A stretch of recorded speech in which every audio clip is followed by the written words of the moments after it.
بودم دو روزان لسریک خونیشاندان لبردم مال سروک امریکا دونالد ترامپ لنیویورک لسر داخویانی نوی پشتی تندو تیجی نجات پرستان لباجر شارلزویل یا ولایت ورجینیا تینه کرن. بسادان کس کفتنه دناف جاد نیویورک دا پشتی سروک امریکا آلی نجات پرستان و خونیشاندرین دجیوانا به تندو تیجیان گنهبار کرن.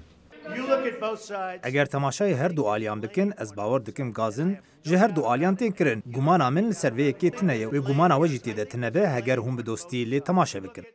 تندو تیجی لروجا شنبیه دناوبرا نجات پرست و نازیه نی و اندام رخستیا کی لباجر شارلزویل یا ولایت ورجینیا دیگل دجبر نجات پرستا چه بون. اگر تندو تیجیان بریار لادانا پیکر روبرت لی ریبر کنفدرالیا باشور و پشگر کولاداریه بو. سروک امریکا دونالد ترامپ لدسپیک نخواست نجات پرستان گنهبار بکه لی لبن سنگیا سیاسی و جواکی هر دو آلی گنهبار کرن.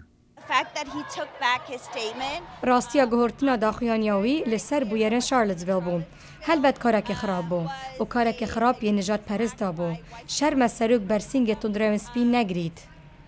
هیدر هریاس هودو سالی یک جه دجبر نجات پرستا بو و جیانا خود جه دزدا پشتی جیمز فیلز یه 20 سالی با اتومبیل خود دای به سرخونیشان دران. امریکی پیکر و سنبلین سردم کولداریه بخرابترین پاشماین دیروکا امریکا دبینن.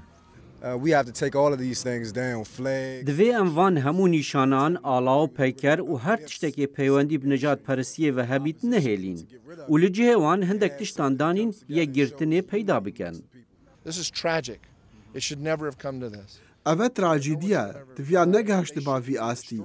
ندویا کس بمرتن. دوی اف پیکر بیتش کاندون و ببت سمبولک.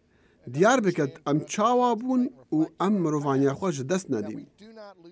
سروک برای امریکا باراک اوباما بریا تویتر هر یک سر پشتی تندو تیجیان شارلزویل رخنه لکردار نجات پرستیه گرد. لالی دی براوانکار مافن سویل دبیجن بربند کرنا آزادیان ویر خوش بکد بو تندو تیجیان و ریگر همبر بچه کرنا قانونه.